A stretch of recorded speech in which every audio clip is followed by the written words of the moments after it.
The power of perfume. I'm going to tell you a story next that may shock you.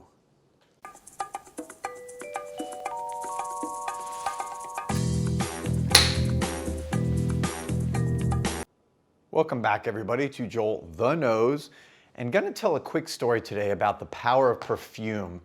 And I got to say, it's a little bit shocking. It may be PG-13 or even R-rated, but I'm going to keep it PG-13 today.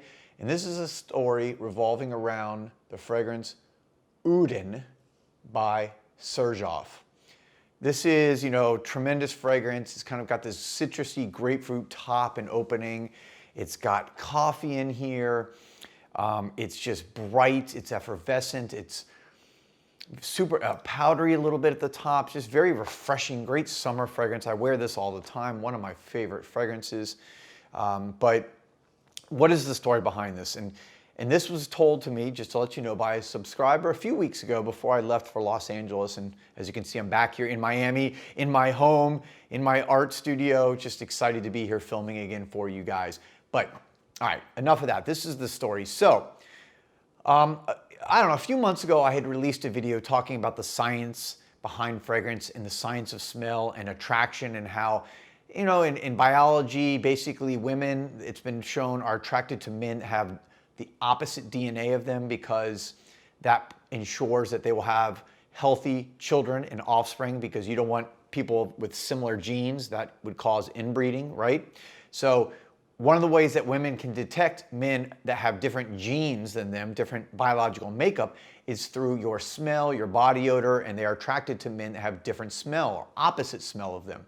So what I had said is that one way to particularly, find yourself more attractive to a woman is to find out the smells that she typically likes, and then try to find a fragrance that maybe is kind of the opposite of what she, what she likes, because what she likes is typically what she smells like. We tend to like the smells, right, that our own body odor produces, or therefore our own fragrances that we wear in our body, because we like that smell. I know it gets complicated. You can watch one of my older videos. I get more into the science behind it.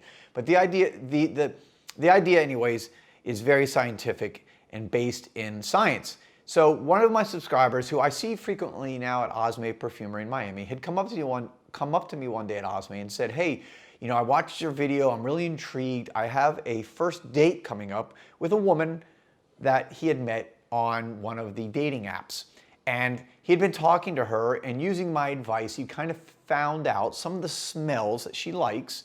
And, therefore, based on that, he, on his own, I gotta say he did a good job following my video and my advice, picked Uden from Xerjoff as the fragrance that was kind of the opposite of what her favorite smells are, based on the notes in the fragrance." Well, this is where the story gets a little bit crazy and a little bit maybe R-rated. I'm going to keep this PG-13 for my younger subscribers. But they went out on a date. They had a really nice time. She remarked a number of times how she really liked the fragrance he was wearing. He was wearing, again, Uden. And as the night wore on, they had a few drinks. She started, I guess, becoming more friendly. Alcohol, of course, can do that. Inhibitions can, get lowered. But as the night went on, she started, getting more amorous, more, I guess, playful with him. And they ended up going into her car after the date, started kissing. One thing led to another. And, well, I don't have to tell you what happened next, but what men and women do when they want to make babies, right?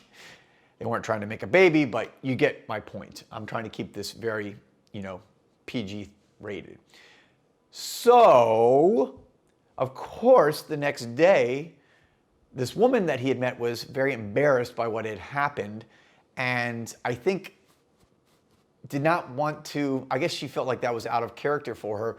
So even though this subscriber of mine wanted to see her again because he really enjoyed the date and really wanted to meet her again, she was embarrassed because of what had happened the night before, and basically kind of said, look, I don't think it's a good idea because I'm really embarrassed by my actions. So what is the moral of the story? The moral of the story is that perfume is powerful. The power of perfume is real, especially in situations where, other inhibitions are lowered. So be careful with it, but also understand the power of it in attracting a person who you're trying to attract and finding out the smells they like, don't like, trying to figure out what you might wear on a date.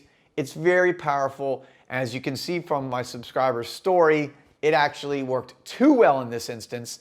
And even though that night he had a quote great date because, it got very physical, it ended up not leading to a future date because of the fact the woman was embarrassed. So that's the moral of the story. Understand the power of perfume. This is continuing in a series of videos that I'm doing talking about stories and the power of perfume, because sometimes we get a little bit too analytical in videos talking about the notes and the fragrances and the breakdowns and and such. And those are great videos. I do obviously a lot of those, but I also want to tell stories, and I want to hear more of your stories because these are very interesting to me about how perfume affects our lives in reality. Because at the end of the day, that's why I wear perfume. It's not because of the note breakdown or what's in it. It's because of how perfume makes me feel. Thank you guys for watching. This is JoelTheNose, of course.